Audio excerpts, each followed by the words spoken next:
Good afternoon, good evening, everyone. Thank you for joining today on this topic of understanding and managing kidney conditions during COVID-19 lockdown and pandemic.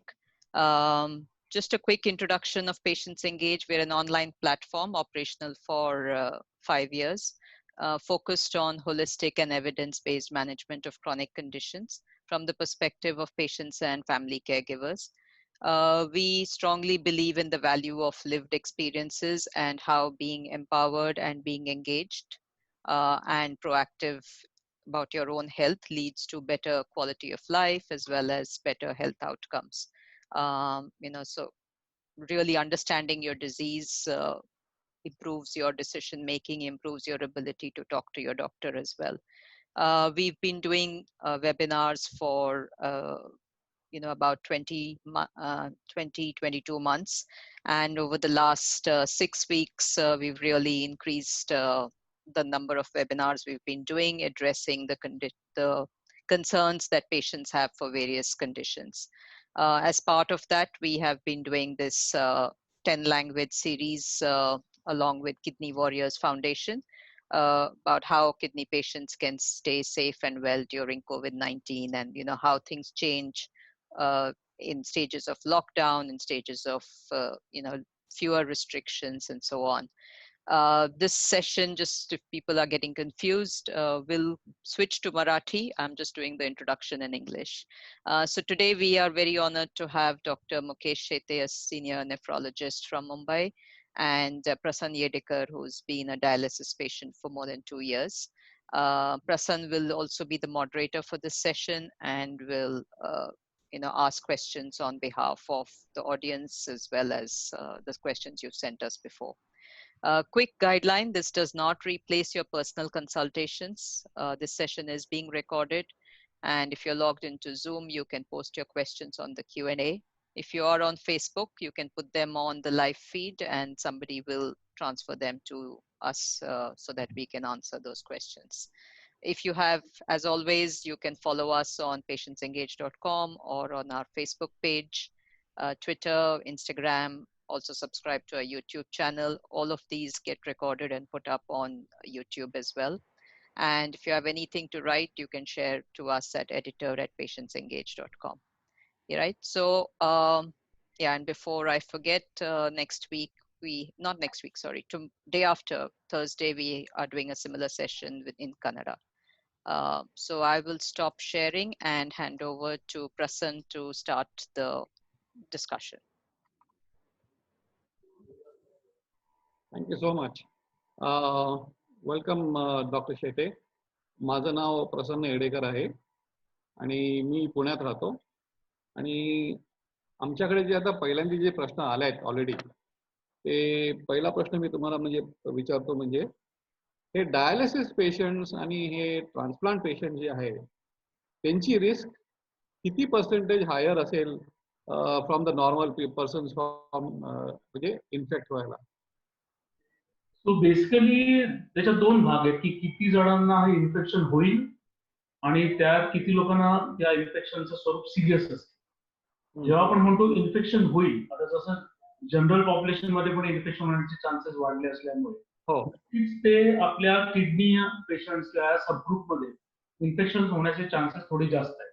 जर percentage मध्ये म्हटलं की जर normal population मध्ये सध्या आपण बघतोय की 2 मिलियन केसेस तिकडे आपण बघतोय, तर एक 10% हा प्रकार आपल्या किडनी पेशंट्स मध्ये जास्त बघण्यात आला. त्याचं प्रमाण 100% वाढलंय वगैरे असं नाही. त्याचा रिस्क थोडंसं जास्त आहे. पण फरक असा आहे की जे इतर रुग्णांना किंवा इतर नॉर्मल व्यक्तींना जर हे इन्फेक्शन झालं तर 85% ऑफ देम, 85% त्यातले ते असिम्प्टोमॅटिक, म्हणजे काही त्याची लक्षणं न दिसतात. हा प्रकार एक 10% परत आपल्या किडनी सबग्रुप मध्ये जास्त बघण्यात की त्यांना सिम्प्टोमॅटिक कोविड इन्फेक्शन होण्याची शक्यता आहे. पर्सेंटेज एक 10% आपण म्हणू शकू की आपल्या किडनी सबग्रुप मध्ये ते जास्त प्रमाणात दिसून येईल. बरं. तर एक दुसरा प्रश्न आला होता सांगलीवरनं. आपण जेव्हा जातो डायलिसिसला, पेशंट जेव्हा जातात, तर व्हॉट इज द स्पेशल त्यांनी म्हणजे काय करायला पाहिजे डायलिसिसला जायच्या पहिल्यांदी म्हणजे प्रिकॉशन्स कसले घेतले पाहिजेत त्यांनी, आणि त्याचे सेफ्टी मार्जिन्स कसे त्यांनी मेंटेन करायला पाहिजे. सो जे आपण इतर व्यक्तींसाठी जे अनाउन्समेंट झालेले आहेत की तुम्ही सोशल डिस्टन्सिंग पाळा, की ऍटलिस्ट 6 फुटाचं डिस्टन्स 2 व्यक्तींमध्ये असलं पाहिजे, की परत तुमचं हँड वॉशिंग, जे तुम्ही सतत आयदर साबूच्या पाण्याने किंवा मग अल्कोहोल बेस्ड जे सॅनिटायझर आहे त्यांनी हात क्लीन करत राहा. हे सगळे रूल्स आपल्या डायलिसिस मध्येही लागू आहेत, त्याच्यात वेगळं काही आपल्याला करायची गरज नाही. हे तिसरा कारण आपल्याला माहिती आहे की आपल्या किडनी पेशंटची रोगप्रतिकार शक्ती कदाचित इतर व्यक्तींच्या कंपॅरिझन मध्ये थोडी कमी असेल, इन्फेक्शन होण्याचे चान्सेस जास्त आहे. आपल्याला थोड्या प्रिकॉशन जास्त अग्रेसिव्हली पाळण्यात आपलं काही नुकसान होणार नाही. उदाहरणार्थ आपण बघतोय की हे सगळे अनाउन्समेंट करूनही लोक मधून मास्क काढतात किंवा मध्ये टोळके जमा होऊन रस्त्यावर फिरतायत. हे प्रकार ऍटलिस्ट किडनी असं कटाक्षाने पाळले, हे तर त्याच कामा नाही. कारण नॅचरली इतर माणसांमध्ये थोडासा एक तो सुडो कॉन्फिडन्स आहे की नाही आपल्याला काय होणार नाही, पण आपली प्रकृती बघता आपल्याला या सगळ्या ज्या गोष्टी नमूद केलेल्या गेल्या त्या तंतोतंत पाळणं अगदी गरजेचं आहे. So social distancing, hand washing, mask वापरणं, ह्या 3 गोष्टी ज्या जनरली अनाउन्स झाल्या आहेत त्याच्याहून वेगळं काही आपल्या किडनीच्या पेशंटना करण्याची गरज नाही. माझा एक म्हणजे प्रश्न होता की आपण किती पण केअर घेऊ, पण आता समजा डायलिसिस सेंटरमध्ये गेलो आणि माझं जर समजा सेकंड शिफ्ट मध्ये असेल किंवा थर्ड शिफ्ट मध्ये असेल, तर त्याच्या पहिल्यांदा काय असतात, बेड बीड सगळे जे असतात त्याच्यावरती पेशंट झोपलेले असतात, त्याच्यावरती त्याचे हँडल्स आहे. तर इज इट नेसेसरी, म्हणजे हे जरुरी आहे का की आपण जेव्हा बेडवरती झोपतो त्याच्या पहिल्यांदी ते जे हँडल्स आहेत त्याचे सॅनिटायझर असतेच बाजूला, ते जरा लावून घ्यावं. म्हणजे तिकडे आपले कधी कधी पाय टच होतात पुढच्या बेडच्या म्हणजे एंडला, तिकडे पण थोडंसं सॅनिटायझर लावलं तर हे किती इम्पॉर्टंट आहे की टू मिनिमाइज रिस्क करायला आपल्याला. नाही, अगदी चांगला प्रश्न आहे. ऍक्च्युली हे मिनिमाइज करायला जेवढे आपण जास्त प्रिकॉशन घेऊ चांगलंच आहे. मी याच्या प्रश्नाची विभागणी 2 विभागात करतो की एक डायलिसिस सेंटरनी केलेली काळजी आणि एक स्वतः घेतलेली काळजी. ऍक्च्युली जर डायलिसिस सेंटर याबद्दल जागरूक असेल तर प्रत्येक शिफ्ट नंतर सोडियम हायपोक्लोराइड सोल्युशन वापरून ते पूर्ण बेड, सराउंडिंग, मशीनचा सरफेस, फ्लोअर ते सगळं काही डिसइन्फेक्ट करू शकतो. म्हणजे एक शिफ्ट झाल्यानंतर अर्धा तासाचा गॅप घेऊन स्प्रे करायला आपल्याला फारसा काळ लागत नाही. 20 मिनिटात तुमचा 2000 स्क्वेअर फुटाचा एरिया स्प्रे होऊ शकतो. बरोबर. त्या स्प्रेमुळे जवळजवळ आपल्याला खात्री पडते की 1% सोडियम हायपोक्लोराइड सोल्युशन पण इनफ आहे हे पूर्ण डिसइन्फेक्ट करायला. आता हा एक भाग झाला की त्यांनी घेतलेली काळजी. पण समजा त्याच्यात काही लॅक्यून असली तर आपण जिथे जिथे हे टच करणार आहोत, मग ते कॉर्डचं हँडल असेल, आपण काही कुणाचा आधार घेतला म्हणून दरवाजाचं हँडल असेल, सतत आपण हाताला सॅनिटायझेशन वापरत राहिलो करताना मधल्या काळात ते संपल्यानंतर, तर ऍटलीस्ट आपलं सेल्फ प्रोटेक्शन हे अशा ऍटमॉस्फिअर मध्ये पण शाबूत राहील आणि त्याच्यामुळे ते जेवढं आपण करू तेवढं गरजेचं आहे. बर बर बर, ओके, गुड. तर आता हे जे आहे हा एक व्हेरी इम्पॉर्टंट क्वेश्चन आलाय कोल्हापूरच्या साईडनी की आपले जे ट्रान्सप्लांट पेशंट आहेत ते म्हणजे आपली जी टेस्ट असतात, फॉलोअप टेस्ट असतात, जे काय असतात ते त्यांनी कंटिन्यू करायला पाहिजे का त्यांनी थोडं डिले करायला पाहिजे? म्हणजे सो ज्यांचं किडनीचं फंक्शन चांगलं चालू आहे, सगळ्यांचं क्रिएटिनिन जे काही मागच्या 1 वर्षामध्ये स्टेबल आहे, जे काही 1.2 असेल, 1.5 असेल, 1.8 असेल, पण स्टेबल आहे, त्यात फारसे फ्लक्च्युएशन दिसलेले नाही, त्या लोकांनी सरळ ही टेस्ट 1-2 महिने पोस्टपोन करण्याने काही धोका नाही. अच्छा, म्हणजे पोस्टपोन करणारे धोका नाही काय? हा, करेक्ट. आणि जसे त्यांची आधीची औषधं चालू आहेत तशीच औषधं ते चालू ठेवू शकतात. बरं. लॉकडाऊन आणि जस्ट आधी कोणाचं ग्राफ डिस्फंक्शन डायग्नोज झालंय, किडनीचे प्रत्यारोपण केल्यानंतर त्यात काय प्रॉब्लेम झाला सुरुवात झाली आणि लॉकडाऊन झाल्यामुळे कम्युनिकेशन होत नाही, त्या लोकांनी नक्कीच आपल्या डॉक्टरांच्या संपर्कात राहिलं पाहिजे. कारण हा लॉकडाऊनचा पिरियड वाढला तरी असं होता कामा नये की काही ट्रीटमेंटची वेळीच घ्यायला पाहिजे होती तर किडनीचा शाबूत ठेवण्याकरता. ती जर मिळाली नाही तर नॅचरली त्यांना त्रास होऊ शकतो. पण ज्यांचं ऑलरेडी गेल्या 1-1.5 वर्षापासून स्टेबल किडनी फंक्शन आहे त्यांनी सरळ 1-2 महिने याच्यावर न विचार करता आपल्या गोळ्या नियमित घेतल्या पाहिजेत आणि चाचण्यानंतर 2 महिन्यांनी पोस्टपोन केलं तरी हरकत नाही. पण हे जे गोळ्या जे घेतले पाहिजेत आणि जे आपल्याला म्हणजे औषधं लागतात ते या लॉकडाऊनमुळे बरंच लोकांना त्रास झालाय. तर मग then is it wise to postpone म्हणजे टेस्ट तर तुम्ही पोस्टपोन करू शकता जर क्रिएटिनिन नॉर्मल असेल तर, पण गोळ्या अर्थातच रेग्युलर घेणं गरजेचं आहे. त्याच्यात मी असं समजेन की बऱ्याच लोक प्री ऑक्युपाईड असतात की हा माझा ब्रँड, म्हणजे मी 10 वर्षापासून एकच गोळी घेतोय आणि मला ब्रँड न बदलायला सांगितलंय. पण आताच्या काळात थोडंसं आपल्याला हे रूल्स रिव्हिजन करता येतात की एखादा ब्रँड अवेलेबल नसेल पण दुसरा ब्रँड जवळच्या तुम्हाला केमिस्टकडनं मिळत असेल तर तो विकत घेणं प्रॉब्लेमॅटिक नाही, कारण फक्त मायनर काही लेवल इकडे तिकडे होऊ शकतात, पण गोळ्या चालू ठेवणं मात्र गरजेचं आहे. हो, कारण हे फार इम्पॉर्टंट आहे, कारण ऑल्टरनेटिव्ह मेडिसिन म्हणजे कुठलं घ्यायचं आणि कुठून घ्यायचं ते म्हणजे आपले जे नेफ्रोलॉजिस्ट असतात, कन्सल्टिंग नेफ्रोलॉजिस्ट, त्यांनीच ऍडवाइस द्यायला पाहिजे. म्हणजे हे नसेल तर हे घ्या, हे नसेल तर ते घ्या. सो इम्युनोसप्रेशन जे आहे ते जास्ती करून तुम्ही जे चालू आहे तेच ठेवले पाहिजे. थोडेसे इथले तिथले चांगल्या कंपनीचे ब्रँड जरी घेतले तरी त्यांनी धोका नाही, पण बाकीचे नॉन इम्युनोसप्रेसिव्ह ड्रग्स मध्ये जर काही वरखाली झालं, कुणाला ब्लड प्रेशरचे मेडिसिन्स, डायबिटीसचे मेडिसिन्स, ऍसिडिटीचे मेडिसिन्स, कॅल्शियम सप्लिमेंट, यात कुठलेही जेनेरिक किंवा इकडे तिकडे झाल्याने मोठं नुकसान होतं. जे 3 महत्वाचे इम्युनोसप्रेसिव्ह मेडिसिन्स आहेत ते मात्र चालू ठेवणं गरजेचं आहे. आणि ब्रँड इकडे तिकडे झाले तर साधारणतः सगळे ब्रँड हे इम्युनोसप्रेसिव्ह ग्रुप मध्ये चांगलेच आहेत, त्याच्यामुळे फार मोठा फरक पडत नाही. आता मला एक सांगा डॉक्टर, की आता फ्युचरमध्ये किंवा ऑन गोईंग किंवा थोडं फ्युचरमध्ये हे आता कोविड टेस्टिंग जे आहे ते कंपल्सरी होणार आहे का सगळ्या डायलिसिस पेशंटला? ऍक्च्युली तुम्ही जर गाईडलाईन्स बघितले तर ते दर आठवड्याला बदलत गेले. आधी असं ठरलं होतं की नाही, कोविड टेस्टिंग हे किडनी पेशंटसाठी गरजेचं आहे, कारण त्याच्यात कदाचित ह्या व्हायरसचा प्रादुर्भाव जास्त होईल, त्यामुळे टेस्टिंग करा आणि मग डायलिसिस घ्या, जेणेकरून जर तुम्ही असिम्प्टोमॅटिक जरी असला तरी ऍटलीस्ट तुम्हाला आहे हे कळलं तर तुम्ही ते इतरांना त्याचं संक्रमण होऊ देणार नाही, हा त्याचा हेतू होता.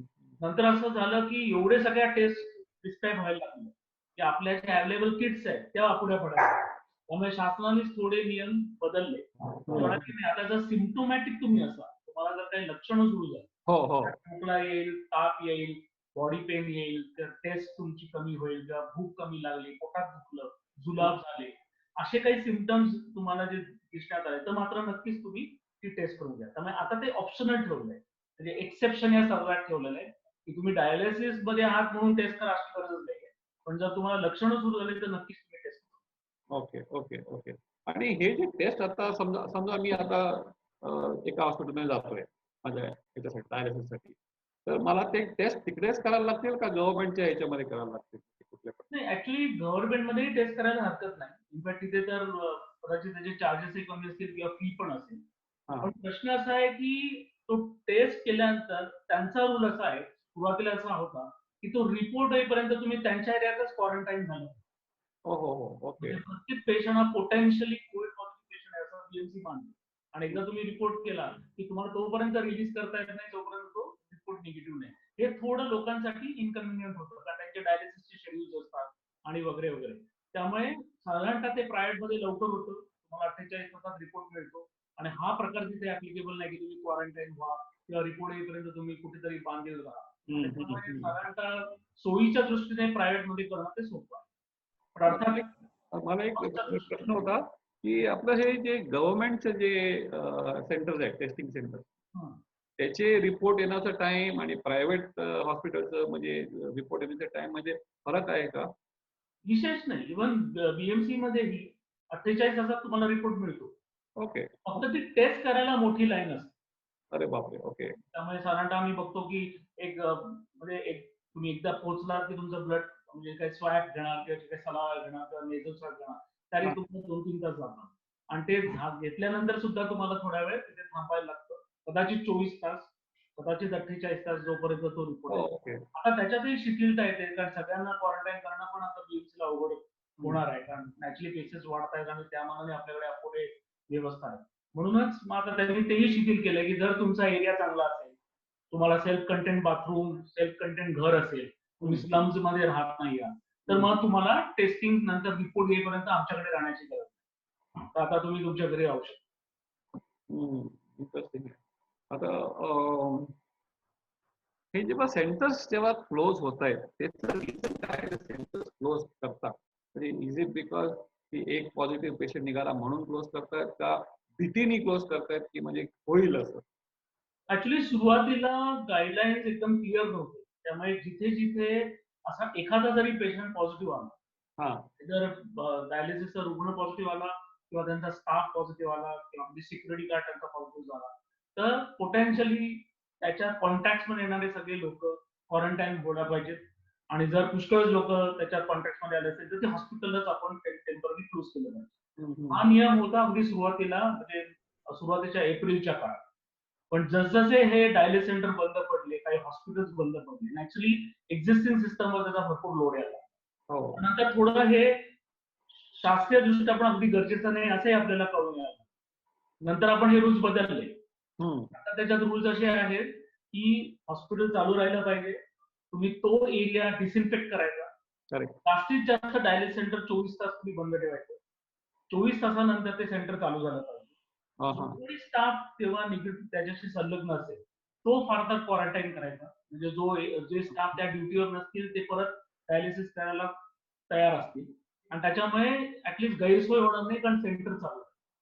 त्यामुळे आता त्याच्यातही थोडी शिथिलता आलेली आहे की नाही, फक्त तो स्टाफ वेगळा व्हायचा आणि एरिया सॅनिटाईज करून टाकायचा किंवा डिसइन्फेक्ट करून टाकायचा, आणि 24 तासानंतर परत तुम्हाला डायलिसिस चालू करता. पण आता पण इंडियामध्ये बरेचसे सेंटर्स असे आहेत जे त्यांनी उघडलेच नाहीयेत परत, आणि त्यामुळे आपले जे पेशंट्स आहेत त्यांना बरंच त्रास पडतोय लांब लांब जायला, कसं तरी जायचं. मला एक माहिती आहे की आमचे वेस्ट बेंगॉलमध्ये आमची जी किडनी वॉरियर्स आहेत एक पेशंट, ते जवळजवळ तिची 2 मुलं पण आहेत आणि ते जवळजवळ 40 किलोमीटर चालतात एकाच डायलिसिससाठी. तर असे त्रास खूप खूप जणांना होते. तर ते होण्याचं कारण असं, म्हणजे आता मी मुलुंडमध्ये डायलिसिस करतो म्हणून मला माहिती आहे, आमच्याकडे ऑन पेपर जवळजवळ 70 लोकांचा स्टाफ होता. बरं. ते 35 लोक येऊ शकत नाही. काही बदलापूरला राहत आहेत, काही येत आहेत, त्यांना ट्रेनिंग बंद असल्यामुळे प्रत्येकाला ते वाहन नाही की ते गाडी येऊ शकेल किंवा. बरोबर. आमच्याकडे 12 जण हे फक्त स्कूटरवरून लोकांना घेऊन येतात, त्यामुळे 35 लोक येऊ शकतात. तर एक सेंटर बंद होण्याचं कारण आहे अपुरा स्टाफ. टेक्निशियनच नसतील, तुमच्याकडे सगळी यंत्रणा आहे, मशीन्स आहेत, डॉक्टरही तिथे बसतात, पण टेक्निशियन नसले तर ते सेंटर चालू शकणं अवघड. बरोबर. दुसरा, जे 35 लोक येत नाही ते सगळेच डिस्टन्समुळे येत नाही असं नाही, तर भयंकर प्रमाणात घबराट. आजही जर असं वाटतं की नाही, आता मी जर कोणी पेशंट पॉझिटिव्ह आला आणि मला झालं तर माझं काय होईल, माझ्या मुलाबाळांचं काय. आणि या भीतीमुळे ही बरेचसे लोक अजून बाहेरच पडलेले, त्यामुळे अपुरा स्टाफ मध्ये अजून त्याची भर पडली. त्यामुळे बरेचशे लोकांनी प्रिफर केलं की जाऊ दे, पण ते बंद केलेलं बरं, पण ह्याच्यात भानगडीत न पडता आपण सगळं चालू झाल्यानंतर बघू. तर हा अर्थातच दृष्टिकोन बदलला पाहिजे, कारण त्याच्यामुळे रुग्णांची वाताहत होते हे त्यांना कळत नाही. आणि ह्यामुळेच आमचं कंटिन्युअस कम्युनिकेशन आमच्या स्टाफ बरोबर चालू आहे की बाबा या, म्हणजे घाबरणं सोडा. आणि नशिबाने असे काही मेंबर्स आहेत ते अजून वॉरियर्स सारखेच आहेत, डायलिसिस एका ठिकाणी करतात. फॅन्टास्टिक. त्यामुळे आपल्याला, मला वाटतं हा एक रोल महत्वाचा आहे की आपल्याला सतत त्यांना मोटिवेट करायला. नाही, स्पेशली आपले जे सगळे टेक्निशियन आहेत किंवा आपले नर्सेस असतात जे असतात डायलिसिस सेंटरमध्ये, त्यांना तर मी खरंच सल्यूट करतो. म्हणजे अक्षरशः त्यांच्यामुळे आमचं लाईफ बरं चालते, म्हणजे मिनिमम रिस्क घेऊन. They have to be rewarded, म्हणजे त्यांना काय ना काहीतरी मिळालंच पाहिजे. बरोबर. तर आता हे माझं म्हणणं हे होतं, आता जर सेंटर समजा जर क्लोज झालं, आता काश्मीरमध्ये आमच्याकडे एक केस आली होती जम्मूमध्ये, तिथे एक सेंटर क्लोज झालं आणि ती बाई बिचारी 54 इयर्सची होती, तर तिला दुसरीकडे कुठे घेतलं नाही, कारण दुसरीकडे पण फुल होतं सगळीकडे, आणि बिचारी ती वारली. तर आम्हाला फार वाईट वाटलं आमच्या सगळ्या म्हणजे ग्रुपमध्ये. तर असे बरेचसे आता केसेस यायला लागले की ज्यांना म्हणजे अजिबात चान्सच नाही कुठे जायला. तर ह्याच्यामध्ये आपण एक स्टँड अलोन युनिट जे आपण म्हणतो, म्हणजे जे नेफ्रोलॉजिस्ट ओन करतात किंवा नेफ्रोलॉजिस्ट स्वतः म्हणजे मॅनेज करतात, जे काय असतील ते, तर असे स्टँड अलोन युनिट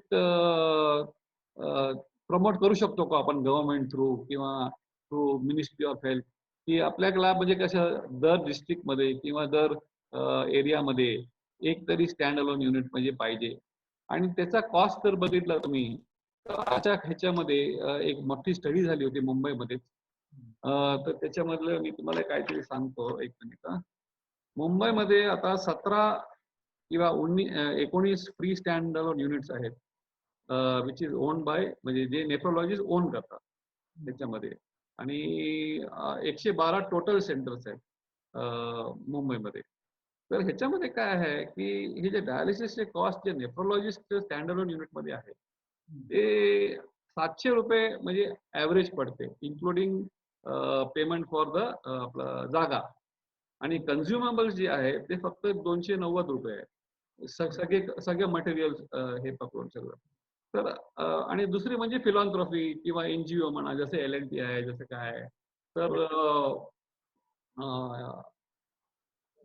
आता आपण काय करूया, तर असं आपण कसं प्रपोज करू शकतो BMC ला किंवा लोकल गव्हर्नमेंटला, की असं की किंवा विथिन द नेफ्रोलॉजी ग्रुप, की तुम्ही असा म्हणजे हॉस्पिटलमध्ये तुम्ही करा, तुमचं सेंटर ते करा, पण असे एक स्टँड अलोन युनिटचं एक आपण एक जर लांब प्लॅनिंग केलं, म्हणजे 2 वर्षाचं प्लॅनिंग, 3 वर्ष, की आपल्याकडे इंडियामध्ये जर एक छोट्या नॉट इतके पण छोटे नाही, पण तरी पण म्हणजे 10 किलोमीटर 20 किलोमीटर एक स्टँड अलोन युनिट असलंच पाहिजे.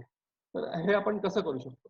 सो ऍक्च्युली ही सिस्टम ऑलरेडी काही वर्षापूर्वी सुरू केली होती BMC, ज्याला आपण पब्लिक प्रायव्हेट पार्टनरशिप मॉडेल म्हणतो, PPP मॉडेल. त्याच्यामध्ये BMCचे बरेचसे हॉस्पिटल जे मुंबईला आहेत, पुण्यात कुर्ला बाबा हॉस्पिटल आहे किंवा चेंबूरचं, गोवंडीचं, असे जे BMCचे हॉस्पिटल आहेत तिथे एखादी जागा ते देऊ करतात. आणि तिथे तुम्ही इव्हन राजावाडी हॉस्पिटल जे नागपूरचं आहे, त्या सगळ्या ठिकाणी ऑलरेडी असे स्टँड अलोन सेंटर्स चालू आहेत. म्हणजे ह्या पब्लिक प्रायव्हेट ग्रुपमध्ये जागा BMCची, पण जी थर्ड पार्टी आहे ती ते डायलिसिसची मॅनेजमेंट बघते आहे. आणि त्याच्यात BMCने ऑलरेडी सबसिडाइज डायलिसिस दिलेलं आहे. पण जसं तुम्ही प्रश्न विचारलात की ते अतिशय ते डिमांडच्या हिशोबाने सप्लाय फार कमी. त्याच्यामुळे ज्या उर्वरित जागा आहेत BMCच्या, कारण त्यांच्या प्रचंड hospital based primary health care centre based अशा जागा आहेत, त्यातल्या डेडिकेटेड जागा ज्या महत्वाच्या एरिया जिथे हा लोड जास्त आहे ते जर त्यांनी इंट्रोस्पेक्शन केलं, ती जागा सुद्धा PPP मॉडेलमध्ये आणली, तर अजून मला वाटतं काही सेंटर्स तिथे उभे राहतात. हा BMCचा भाग झाला. इव्हन ऍज अ नेफ्रोलॉजिस्ट आम्ही खरा हा पुढाकार घेतला पाहिजे की जिथे अशी जागा, फिलॅन्थ्रॉपिक डोनर्स असतात, काही आमचेच पेशंट असतात ज्यांचे जे बिल्डर आहेत, जे ऑलरेडी त्यांच्याकडे जागा पडलेल्या आहेत, त्यांना आपण हा कर त्यांना भाग समजवला. मला वाटत नाही प्रत्येक जण कमर्शियल आहे, तेही म्हणतील की ठीक आहे आपल्या काही जागा तुम्ही का नाही तुम्ही हे वापरत. आणि जर आम्ही पुढाकार घेतला तर असे बरेचसे सेंटर आपण डायलिसिस सेंटरमध्ये रूपांतर करू शकतो. कारण जर जागा मिळाली तर आपल्याला हा बराच सबसिडाईज करता येईल. म्हणजे आज जे आमचे चार्जेस आहेत 30% चार्जेस फक्त भाडं भरण्यात जातात. हो, ते तर आहेच ना. आता मी जसं आपल्याला सांगितलं की 700 रुपये ऍव्हरेज कॉस्ट मधले 300 रुपये फक्त हे आहे आणि 400 रुपये जातात लोकेशनसाठी. बरोबर, एक्झॅक्टली. पण काय ना काहीतरी करायलाच लागणार हो, कारण आता समजा तुमचं रायगड डिस्ट्रिक्ट बघितलं तर पनवेलच्या नंतर म्हणजे जवळजवळ 50, 60, 70 किलोमीटर वरती काहीच नाहीये. तर त्या लोकांना इतका त्रास पडतोय, भयंकर त्रास पडतोय. I mean imagine travelling 70-80 kilometre दिवसाला. ऍक्च्युली तो सगळ्या पूर्ण एरियाचा एकीकडे आम्ही सर्वे केला होता. प्रश्न काय, तिथे जागेचा प्रश्न नाही, कोकणात जागा भरपूर आहे, हे बरेचसे हॉस्पिटल स्वतःहून तयार असतात की नाही तुम्ही इथे डायलिसिस सेंटर सुरू करा. प्रॉब्लेम आहे की त्या पूर्ण एरियात नेफ्रोलॉजिस्ट म्हणजे एकही नेफ्रोलॉजिस्ट नसल्यामुळे शेवटी मग तो लोड फिजिशियनवर येतो. मग काही फिजिशियन अर्थातच त्यातला काही बघतो हे डायलिसिस करताय.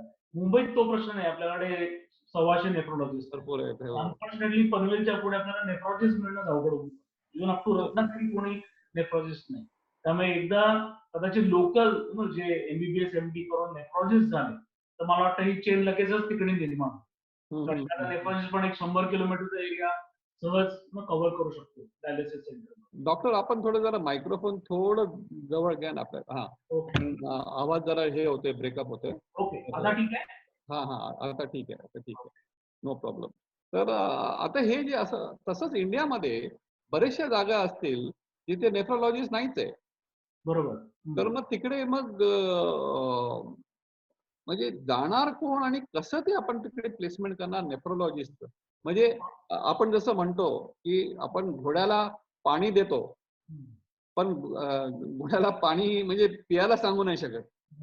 तसंच असे प्रॉब्लेम झालेत की आता लोकांना तिकडे पाठवायचं कसं, जिथे पाण्याची जरूरत आहे, जिथे आमची म्हणजे नेसेसरी आहे. आता छोट्या छोट्या जागेला समजा नाही मिळाले आणि ते दर पेशंटला जर समजा 40-50 किलोमीटर रोज जायला लागणार, तर मग खूप भयंकर त्रास आहे त्यांना ना. सो आता त्याच्यासाठी थोडी उपाययोजना काय केली आहे की एमडी नंतर हा. एमडी नंतर सगळे लोक नेफ्रोलॉजीचं पुढचं शिक्षण घेतात. हो. पण प्रत्येक एमडी ला डीएनबी किंवा डीएम ची नेफ्रोलॉजी सीट मिळत नाही. त्या कमी आहे. म्हणून आता एक फेलोशिप प्रोग्राम म्हणून चालू केलेला आहे, फेलोशिप इन डायलिसिस. तर त्याची एक सीट नायर हॉस्पिटलमध्ये आहे. एक अपेक्स किडनी केअर म्हणून पण एक ही संस्था चालवते, त्यांच्या इकडे असे फेलोज आहेत. हिंदूच्या हॉस्पिटलमध्ये पण त्यांना ट्रेनिंग देण्यात येतं. आणि असे 1.5 वर्षाचा हा कोर्स असतो. 1.5 वर्षानंतर एमडी नंतर तुम्ही डायलिसिस या ट्रीटमेंटमध्ये पारंगत होता. आणि हे सगळे जे फेलोशिप करणारे लोक आहेत ते मुंबईचे नाहीये, ते बाहेरून येतात. त्यामुळे आयडिया अशी आहे की ते परत आपल्या गावी जातील, आपल्या शहरात जातील. काही आसामचे आहेत, काही मणिपूरचे आहेत, असे आपल्या आपल्या गावातले लोक आहेत जे मग असे फेलोशिप करून आता वाढतात. पण कसं आहे, ही स्लो प्रोसेस आहे. जर आपल्याला 100-200 लोक ते ट्रेनिंग व्हायचे असेल तर त्याच्यातच निदान अजून 5 ते 10 वर्ष जाते. त्यामुळे आपण बघाल तर सरासरीप्रमाणे दरवर्षी नवीन सेंटर्स निर्माण होत आहेत, दरवर्षी डायलिसिस थेरपी वाढते, पण तरीही त्या डिमांड हा सप्लायच्या मध्ये जी तफावत आहे ती आहेच. त्यामुळे थोडंसं वॉर फुटिंगवर याच्यावर काम झालं पाहिजे. हो, एक गोष्ट आपण म्हणजे मानतो की आपण हे जे कन्सल्टेशन जी असते, ओके, सिन्स इथे त्याच्यामध्ये जर काही टेस्ट बेस नसतील किंवा बेसिक कन्सल्टेशन असते, फर्स्ट लेवल, सेकंड लेवल म्हणा, ते आपण केव्हा पण ऑनलाईन करू शकतो. तर ती आपल्याला एक वेबसाईट ओपन करायला पाहिजे, either through patients engage or through kidney warriors, ते आपण म्हणजे प्रश्न विचारू शकतो. एक म्हणजे पॅनल ऑफ डॉक्टर्स ज्यांच्याकडे समजा 1 तास असेल दिवसाला, त्या वेळेला तसं आपण 6 तास कव्हर करू शकतो की म्हणजे प्रश्न उत्तर मिळाला. पण माझा एक मोठा प्रश्न आहे की हे जे स्टँड अलोन युनिट असतील किंवा जो आपण करण्याचं प्लॅनिंग आहे, त्याला जे टेक्निशियन्स पाहिजेत आणि त्यांचे जे ट्रेनिंग पाहिजे ते त्याच गावातले घेतले पाहिजे. कारण आपण जर समजा मुंबईतला कोण टेक्निशियन घेतला आणि त्याला पाठवलं कुठल्या बीडला, तर तो जाणार नाही. तर आपल्याला म्हणजे तसं एक ट्रेनिंग प्रोग्राम चालू केलं पाहिजे, ऍडव्हर्टाईज केलं पाहिजे. कारण हे जे पेशंट, हे जे टेक्निशियन्स आहेत, त्यांना एक तर त्यांचा पगार एवढा काय नसतो, म्हणजे ऑलमोस्ट निबट. आणि त्यांना जर ट्रॅव्हल करायला लागलं किंवा त्यांना मोठ्या सिटीमध्ये जायला लागलं तर त्यांचं मग कॉस्ट ऑफ लिव्हिंग फारच त्यांना त्रास पडतो. तर आपण एक सायमल्टेनियस प्रोग्राम चालू केला पाहिजे की ते स्पेशलिस्ट ट्रेनिंग, कॅन्युलेशनचं ट्रेनिंग, ह्याचं ट्रेनिंग ते आपण द्यायलाच पाहिजे त्यांना. म्हणजे जवळजवळ ऍटलीस्ट 3 महिन्याचं training before they can start doing something to the patient. तर असं काही इनिशिएटिव्ह आहे का? हो, पण आता तर बऱ्याचशा संस्था आहेत ज्या ट्रेनिंग प्रोग्राम घेत आहेत. आणि त्याच्यात 2 भाग झाले, डिप्लोमा इन डायलिसिस थेरपी आणि degree in dialysis therapy. Okay. ही आपल्या एमयूएचएसशी पण संलग्न आहे, युनिव्हर्सिटीशी पण संलग्न काही कोर्सेस आहेत. काही असे इंडिपेंडंट ज्या डीम युनिव्हर्सिटी असतात त्यांच्या अंडर पण ह्या कोर्सेस चालू केलेले आहेत. म्हणजे आपला Tata institute of social science, टिकोएसिस म्हणून जी संस्था आहे, ईवाय पाटील, अशा लोकांनी सुद्धा असे ट्रेनिंग प्रोग्राम सुरू केले. आता विवो हेल्थ केअर याचं नाव ऐकलं असेल. स्किल योजना जी आहे, कौशल्य योजना म्हणून जी प्रधानमंत्री योजना आहे, त्याच्या अंडर पण टेक्निशियन्स आता ट्रेन होत आहेत. आणि आता इनफॅक्ट लोक ट्रेनिंग घ्यायला पण येत आहेत आणि त्याला करिअर करण्याचा पण आता त्यांचा हेतू दिसून येतोय. त्यामुळे बीएससी झालेले सुद्धा लोक आता याच्याकडे आकृष्ट होत आहेत. 10वी-12वीचे लोक पण ऐकतात. हो, पण मी जे बघितलंय आतापर्यंतचे की आपले हे जे नर्सेस ट्रेन होऊन येतात, ओके, त्यांचा पगार आणि ह्या टेक्निशियन्सचा पगार जे actually take care of the patient, त्याच्यामध्ये खूप फरक आहे. कारण हे नर्सेस सगळे ते म्हणजे बँगलोर किंवा कुठे पण नर्सिंग कॉलेजमध्ये जातात आणि पण त्यांचं काय असते की त्यांचं जास्ती करून त्यांना म्हणजे शिकून त्यांना थोडं ट्रेनिंग घेऊन 1 वर्षाचं मग ते बाहेरगावी जायला बघतात. पण हे टेक्निशियन्स कसे असतात ते तुमच्या बरोबर राहतात आणि ते तुमच्या बरोबर एकदम पर्सनल टेक्निशियन होतात तुमचे over a period of time. ज्यांना तुमचं पल्स माहिती आहे, ज्यांना तुमचं ब्लड फ्लो माहिती आहे, ज्यांना तुमचं पेन पॉइंट्स माहिती आहे. तर ह्यांना असल्या टाईपच्या टेक्निशियनला सोडणं म्हणजे फार इझी झालंय कारण त्यांची डिमांड खूप आहे. तर त्यामुळे सेंटरचे सेंटर हाऊ डू बी म्हणजे आपण त्यांना ठेवायचं कसं, आपण त्यांना मोटिवेट कसं करायचं की तुम्ही इथे राहा, इथे एक करिअर आहे असं. बेसिकली म्हणजे जसं आता मुंबईत आम्ही काय करतो की एखादा टेक्निशियन येतो, तो नॅचरली सुरुवातीला ज्युनियर टेक्निशियन म्हणून, तर त्याची इच्छा असते की चला 2-3 वर्षात आता मला सगळं जमलाय, मला सिनियर टेक्निशियन म्हणून बढती मिळाली. सिनियर टेक्निशियन झाल्यानंतर आता ह्या ज्या डायलिसिस आउटसोर्स कंपनी आहेत, ओके, त्यांचे 4-5 सेंटर असतात. एखादा इंटेलिजंट टेक्निशियन असेल तर आम्ही म्हणतो नाही, आता तो फक्त मुंबईचं सेंटर एक नाही बघायचं, तू 5 सेंटरचा प्रमुख झाला. अच्छा, ओके. प्रत्येक ठिकाणी जाऊन तुला क्वालिटी पण बघायची आहे, प्रत्येक ठिकाणचे पेशंट्स कसे आहेत, तुझ्या ज्युनियर स्टाफला तुला ट्रेन करायचं आहे, काही लेक्चर्स पण घ्यायचे आहेत, त्याच्यामुळे तुझंही नॉलेज अपडेट राहतं. त्यामुळे अशी आता स्टेप केअर सिस्टम सुरू होईल. Junior technician, senior technician, cluster technician, in charge of the unit, in charge of the zone. जसं आपण फार्मा कंपनी बघतो की वेस्ट झोन एक बघतोय किंवा नॅशनल लेवलवर बघतोय. त्यामुळे आता ते हळूहळू असे जे स्टेप्स झाल्यामुळे लोक आता आकृष्ट होतात की नाही, मला याच्यात ग्रोथ आहे. आणि जर जन्मभर एकाच सेंटरमध्ये टेक्निशियन म्हणून काम करायचं तर त्यांनाही माहिती आहे त्याचं लिमिटेशन असतं. हा जो ग्रोथ प्रकार आहे हा सर्वस्वी त्यांच्यावर अवलंबून आहे की ते किती आपला विषय चांगला हाताळू शकतात, कॉलेज आत्मसात करू शकतात. की काही नुसतेच टेक्निकल पार्ट शिकतात की कसं प्रायमिंग करायचं आणि कसं एंड करायचं आणि पेशंटला कसं सेफ ठेवायचं.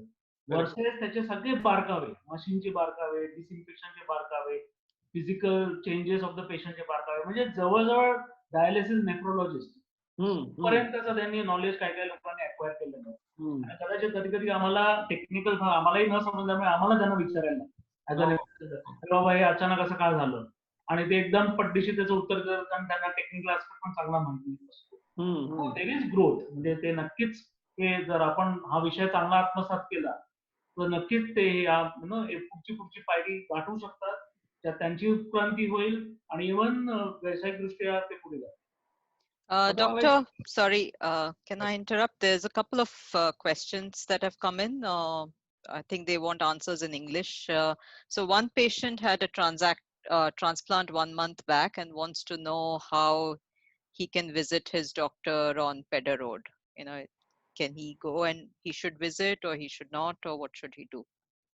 Yes, so right now it is avoidable and the creatinine is stable, though if it's a fresh transplant also, most of the medicines are already defined. And they will be on weekly or once in 2 weeks tests. Those should be continued if it is possible.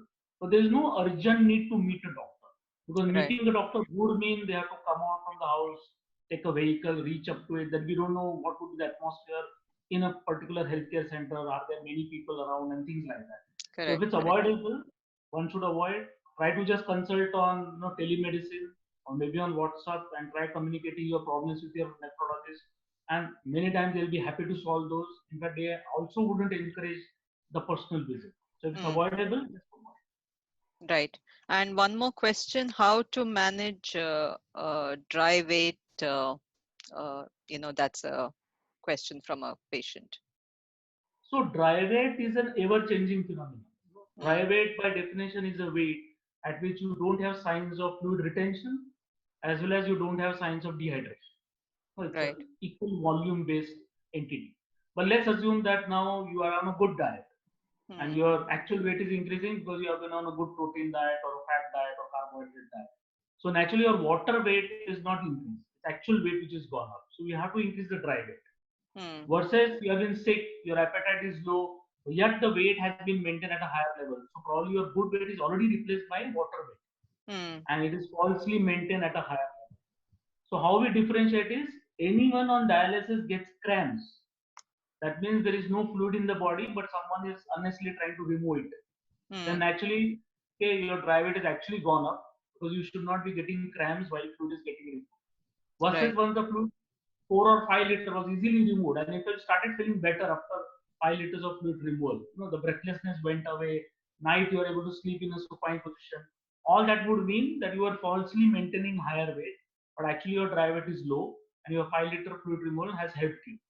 So it's like every week also someone can change their dry weight, and it is a technician on duty as well as your symptoms who decide that what should be the ideal dry weight to be maintained. Right, right. Okay. One other dialysis question. My BP drops as soon as the dialysis is over. Yeah, so basically, suppose you're on 4 hours of dialysis. You enter in the dialysis room with a blood pressure of say 140 by 90. Right. Your 4 hours dialysis is over and now it is dropped down to something like 90 by 60. So that means unnecessarily more fluid has been removed. Right. Because once the fluid gets depleted from the body, the blood pressure drops. So ideally, your entry point and exit point, the blood pressure should be more or less same. Okay? And in case it is dropping, it is worth keeping your dry weight slightly on the higher side so that it did not drop. Okay. Number two, often it happens that they say, my fluid is there. My technician says that there is a swelling of the fluid. But Right. yet, I always keep dropping my blood pressure. So how can I increase my dry weight further when there is already swelling of the fluid? All these patients usually have low proteins in the body. Because low proteins will extravasate fluid in the leg. The intravascular fluid would be less, and dialysis removes the intravascular fluid. Right. Unless there are good proteins in the blood, it will not be able to absorb fluid from the leg.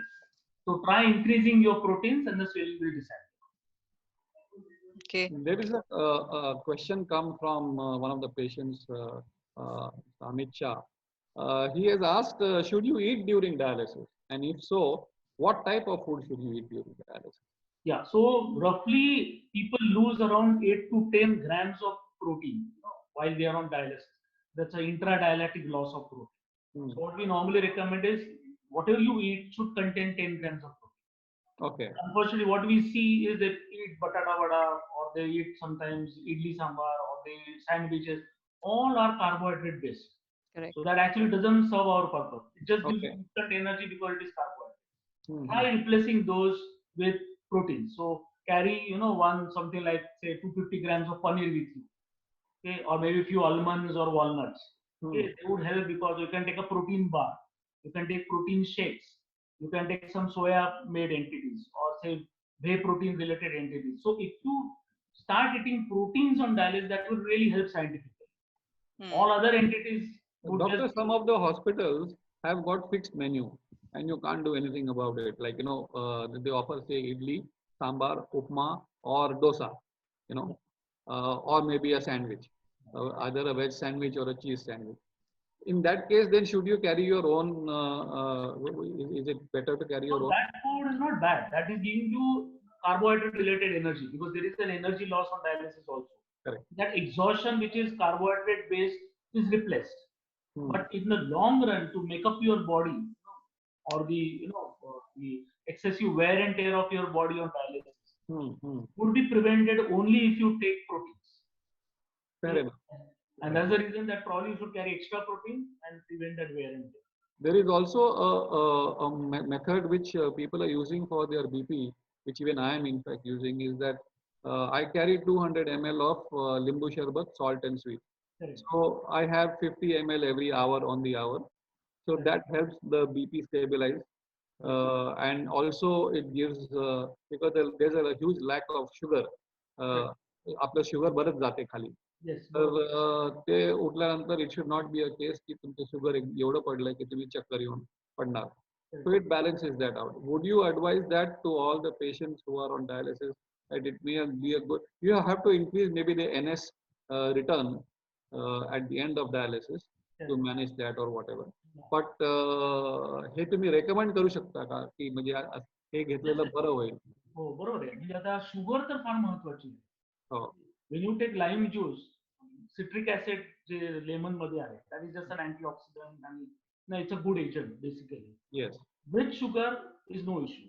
But जे lime juice मध्ये तुम्ही salt टाकता, that was not necessary. That is not necessary. Okay. Actually, when we are, every time using lime juice, just to counteract the side effects of dialysis, yes. त्याच्यावेळी तो डायलिसिसचाच formula change करणं महत्वाचं. Okay. एखाद्या माणसाला सतत त्याची गरज लागते, याचा अर्थ आयदर कंडक्टिव्हिटी किंवा सोडियम प्रोफाइलिंग किंवा युएफ प्रोफाइलिंग, अल्ट्रा फिल्ट्रेशन आपण काढतो, ते कुठेतरी चुकतंय. म्हणजे आयदर तुम्ही डिहायड्रेट होताय म्हणून तुम्हाला लाईम ज्यूस पिवासा वाटतोय, किंवा तुमची शुगर ते कमी झाल्यामुळे तुम्हाला लाईम ज्यूस प्यायचा वाटतोय. हेच जर आपण थोडा फॉर्म्युला चेंज केला डायलिसिस, त्याची गरजच लागतं कामा नये. ही जर आपण स्टोरी आपल्या नेफ्रॉलॉजिस्टला किंवा टेक्निशियनला सांगितली की अरे बाबा मला दर 2 तासांनी हे घ्यायला लागतं, नाही तर मला चक्कर येते, कदाचित आपल्याला थोडं डायलिसिसचे हे चेंजेस केले तर कदाचित याची गरज लागणार नाही. Exactly. Okay. Okay. A couple of other questions. Sorry. One is my dialysis center now is asking me to come only twice rather than 3 times. So it's becoming tougher to manage. What should I do? And the other one is my center has stopped food. Only dry food is allowed. So the first question is, of course, very valid, that because there are less technicians, less shifts running in the city, probably most people would then take up less sessions of dialysis. Correct. Of course, it is harmful. We would not recommend that. Okay, you just fight with your center and say, if my need is 12 hours of dialysis, whether it is COVID, whether it is pandemic, whether it is whatever, I have to receive 12 hours of dialysis. And that we are strictly following, in our center, because we are having a fear that probably COVID may not trouble them, but under dialysis would. Correct. They would require admissions only for uncontrolled hypertension, uremia, and things like that, Correct. which of course is preventable rather than COVID. So that's how try to adhere to your regular dialysis center, and even those centers should either increase the shifts or somehow manage by motivating their technicians coming back to their work, and they should manage their shift. Okay. And is there anything that, sorry, you can come back on the dry food, but before that, one more. If a patient is COVID positive, does it make it difficult to get dialysis? Yeah, because most of the centers are not accepting COVID positive patients, because they have a fear that it could spread to the adjacent patients. So now BMC or even in Mumbai, there are now special designated area for COVID positive dialysis. Like I said, that we took the initiative and started one center in Mulund. So similarly, at least there are 1 or 2 centers in each suburb where it is designated only for COVID positive dialysis. And so, of course, dialysis would be opted, but only in those designated areas, not in their routine centers, if they turn out to be positive. Right. So now again, those guidelines are changing because people are realizing there are less COVID positive dialysis centers. So now what they are suggesting is, you try taking such patient in the last shift, let all other patients go away, keep a gap of 1 hour, disinfect everything, let your technician be in the entire PPE, in the protective kit, and he can dialyze even COVID positive. But yet, the guidelines are there, people are not coming forward to do that. There's still a fear factor that no, we won't accept COVID positive patients. Right, right. And if I did a test for COVID last week, then do I need to do the COVID test every time I go there, or what's the validity of these tests, kind of? It's a very important and very practical question, that once you are COVID negative, that negative status actually is applicable for not more than 7 days. Sorry, not applicable for more than 7 days. 7 days. Okay. Applicable only for a week. The last Sunday I did the test, I am negative. So that means that day I am not incubating the disease. And yet, because there are no symptoms, the next 7 days I may remain a non-infective, or I may remain a person which will not spread the virus. But suppose next Sunday I acquire the infection. Again in next 3 to 4 days, I may start getting the symptoms. So what people are doing is, for certain centers, they are insisting that every 2 weekly we should do a COVID report, which is actually not practical. In fact, the guideline says that you do the test only if you have symptoms. Till then you need to, because once you are symptomatic, you are a person who probably would be able to spread the virus as a symptomatic carrier. Right. If you are not symptomatic, that unlikely that you'll have enough viral load in your body, even if you are asymptomatic, that you would be able to spread. And if you take new personal precautions, wear a mask for yourself, then you are less likely that probably you'll be able to spread the virus. So ideally, it looks impractical to do twice, once in 2 weeks testing. But of course, many centers are insisting that. आपल्याला मला वाटतं थोडं अजून जवळ यायला पाहिजे, कारण लोकांना ऐकू बरोबर येत नाहीये. अच्छा. हा, ओके ओके. ओके. आता हा, नाव इट्स व्हेरी क्लिअर नाव. ओके. तर मला एक प्रश्न विचारायचा होता की apart from fluid which we remove, is it not better for the patient to also plan a planned reduction in the amount of food that you eat? Like for example, मी जेव्हा चालू केलं होतं तेव्हा मी 105 किलो होतो. तर मी दर महिन्याला 50-50 gram कमी कमी कमी करून डाएट मध्ये, फूड मध्ये, म्हणजे सगळं काय खायचं पण amount of food is very important, and now I have stabilized for the last 6 months at 85 kilos. So 20 kilos I have lost by a very structured reduction of the amount of food. Would you propagate this as a solution to maintaining dry weight? Yes, yes. Basically, those who have been obese. Obesity is a factor where your BMI is something like 32 or 33 rather than 26, 27. Yes. तर त्यांनी त्यांचा BMI कमी करायला पाहिजे, तेवढं weight कमी करायला पाहिजे. आणि वेट आणि डायलिसिसचा डायरेक्ट संबंध आहे. ओके. तुमच्या किडन्या तशाच आहेत, जे काही त्यांचं डिस्फंक्शन आहे, त्याची काय रेसिड्युअल किडनी फंक्शन म्हणतो, म्हणजे उर्वरित किडनीचं फंक्शन. 5% असं पण धरू. 5% किडनीला समजा 50 किलोचं वजन सांभाळायचं, तर नॅचरली ही सपोर्ट मोर. पण हेच 5 किडनीला 100 किलोचं वजन सांभाळायचं. 100 किलोचा वजन नॅचरली जास्त रेस्टॉरंट तयार करणार आणि ते 5% अपुरे पडणार. मग त्यांना जास्त फ्रिक्वेंट डायलिसिस घ्यायला लागतं. बऱ्याच वेळा लोक असं विचारतात की आमचा बाजूला तो 2च डायलिसिस घेतो, आम्हाला 3 का तुम्ही म्हणताय. म्हणजे 2 का 3 हा फरक त्यांच्या उर्वरित किडनीच्या कार्यावर अवलंबून आहे. एखादा मनुष्य डायलिसिसवर पोहोचला म्हणजे किडनी पार्ट ठार झाल्या तर त्याचं काम शून्य झालं असं नाहीये. त्याचं काम 3%, 5%, 60% एवढं चालूच असतं. आणि हे उर्वरित किडनीचं कार्य, ज्याला आपण रेसिड्युअल किडनी फंक्शन म्हणतो, हे ऍक्च्युली तुमचा डायलिसिसचा फॉर्म्युला ठरवतो. जेवढं जास्त उर्वरित कार्य तेवढं कमी डायलिसिस. आणि त्याचा आणि वेटचा डायरेक्ट संबंध आहे. जेवढं तुम्ही वजन कमी ठेवाल, हे जे उर्वरित किडनीचं कार्य आहे ते तुम्हाला सपोर्ट करेल आणि डायलिसिस कमी लागेल. Yes, that's true. There is one thing I must say that I have seen for the last 2.5 years, a lot of patients around me. They are coming 3 times a week, but they are putting on almost 2 kilos, 3 kilos of weight, and some of them even 4 kilos, 5 kilos. So why would they knowingly increase their weight so much? My average is around 700 grams per day. So I do it just twice a week. So today I did it. It was just 2.2 kilos after 4 days. That means on the 5th day it was. So, but the point is that I have seen average around 3.5 kilos. Why would people actually do that? So basically त्याचे बरीचशी कारण आहेत. Actually जसं तुम्ही म्हणालात, प्रत्येक machine हे फक्त 2 किलो फ्लुइड रिमूव्ह करण्यासाठी बनलेलं आहे. असो, निप्रो असो, निकिसो असो, कुठल्याही कंपनीचं मशीन घ्या, त्याची इंटरनल जी रचना आहे ती गृहीत धरून केलेली आहे की माणसाचं 2 किलो वजन 2 डायलिसिस मध्ये वाढू शकतं. अल्ट्रा फिल्ट्रेशन आहे ते ऍक्च्युली 2 किलोच्या वर काढणं हे इनह्युमन अनसायंटिफिक आहे. पण आपण बघतो की तरी बरेचसे पेशंट 5-5 किलो वजन वाढून येतात. त्यामुळे डेलिबरेटली आपल्याला सगळे पॅरामीटर्स चेंज करून 5 लिटर फ्लुइड काढायला लागतं. पण हे अनफिजिओलॉजिकल आहे. जेव्हा पण तुम्ही 2 किलोच्या वर पाणी काढता, काही ना काही त्रास पेशंटला होणारच. आयदर त्याचा बीपी डाऊन होईल, क्रॅम्प्स येतील, सडन फ्लक्च्युएशन्स त्याच्या हिमोडायनॅमिक पॅरामीटर्स मध्ये होतील. त्याच्यामुळे माणसांनी काळजी घेतली पाहिजे की 2 डायलिसिसच्या गॅपमध्ये 2 किलोच्या वर वजन वाढता कामा नये. तर का वजन वाढतात ही याची कारणं जास्तीत जास्त मानसिक आहे.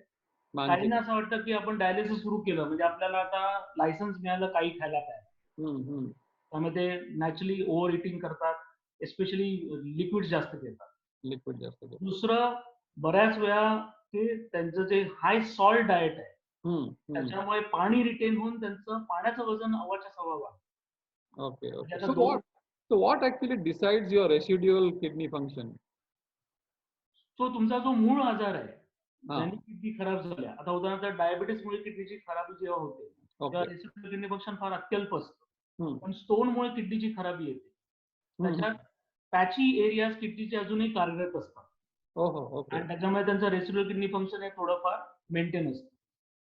एखाद्या इन्फेक्शनमुळे किडनी खराब झाली, त्याच्यातही रेसिड्युअल किडनी फंक्शन थोडंसं चांगलं असतं. हे क्रॉनिक ब्लड प्रेशरमुळे किडनी खराब झाली तर कदाचित किंवा प्रोटीन जाऊन जाऊन किडनी खराब झाली, ह्याच्यात रेसिड्युअल किडनी फंक्शन हे अत्यल्प राहतं. त्यामुळे मूळ आजार ठरवतो की त्याचं रेसिड्युअल किडनी फंक्शन किती असावं. Now tell me something, is it possible to increase the outflow of urine from is there any way to improve the outflow of urine? Basically जेव्हा डायुरेटिक्स नावाचे औषध देतात सगळ्यांनाच, लॅसिक्स किंवा फ्युरोसमाइड, टॉर्सामाइड अशा गोळ्या आहेत, त्यांनी थोडंफार युरिन वाढू शकतो. आता किती युरिन वाढणार हे परत त्या रेसिड्युअल किडनी फंक्शनवर अवलंबून आहे. ओके. त्यामुळे काही लोक तुम्ही बघता की त्यांचं डायलिसिस चालू असतं पण 2-2 लिटर युरिन येतं. हो. पण ते जे युरिन येतं त्याच्यात क्रिएटिनिन नसतं, जास्त करून पाणी असतं. पाणी असते. हो. क्रिएटिनिन त्यांच्या ब्लड मध्ये राहतं, म्हणूनच ब्लडचं प्युरिफिकेशन करायला लागतं. हो, करेक्ट. त्यामुळे तेही थोडे संभ्रमात असतात की एवढं जर चांगलं युरिन येतं तर मला किडनी फेल्युअर म्हणून काम म्हणतात. त्यांना हे कळत नाही की कचरा फिल्टर होत नाही, कचरा मागेच राहतो. बरोबर बरोबर. त्यामुळे युरिन आउटपुट हा इतका महत्वाचा पॉईंट नाहीये नेफ्रोलॉजिस्ट पॉईंट ऑफ व्ह्यू, कारण शेवटी आपण डायलिस करून हा कचरा काढणारच आहोत किंवा पाणी काढणार. हो हो. पण ते मानसिक समाधानासाठी उपयोगी असतं की नाही माझं युरिन येत आहे, त्यामुळे त्याला कुठेतरी वाटतं की चला आपण जास्त पाणी. सो हे अर्थातच त्या पेशंटच्या सबग्रुपवर अवलंबून आहे. एक मला फार important question, sorry please go ahead. So, no, I'm just conscious of time. We probably need to wind up as well. I think one final question that I have is, I go to a center on Mira Road, but that center is now closed. Do you have any suggestion, doctor? Yeah. So basically, of course, there are alternative centers in and around. There must be some centers in Borivali. There may be some centers towards, Andheri. But in case they have any problem in getting the admission, of course, in Mulund, we have, as I told you, 3-tier arrangement. So whichever group they may be belonging to, negative, suspected, or positive, you will be able to diagnose and maybe able to arrange their dialysis. Right. Okay. So I think I will take this opportunity to thank Dr. Shete, and thank you, Prasann, for doing this moderating in Marathi as well. And on behalf of Biocon and okay, there's one more follow-up quick question before we wind up. So is creatinine, creatinine, or there are other parameters for deciding your residual kidney function? So I think that question is still continuing. So mainly creatinine, but it's urinary creatinine. It's not blood creatinine. It's called as creatinine clearance test. So what we do is we collect urine for 24 hours, whatever that amount, maybe 400 ml, 500 ml, check the creatinine into it. There's a formula by which we can come to know what much is the creatinine clearance. It is equivalent to a term called GFR. And we actually calculate the GFR of the kidney and then decide what should be the formula of dialysis. Right. Okay. So yes, so again, once again, thank you on behalf of Biocon, on behalf of Kidney Warriors Foundation. Thank you, Dr. Shete, for taking the time. I think you explained a lot of concepts in great detail. And Prasann, thanks once again for moderating this session. And thank you for all the attendees for joining in as well. And, hope you all take care of yourselves. And you can always reach us at the the handles or reach KWF. So thank you, everyone.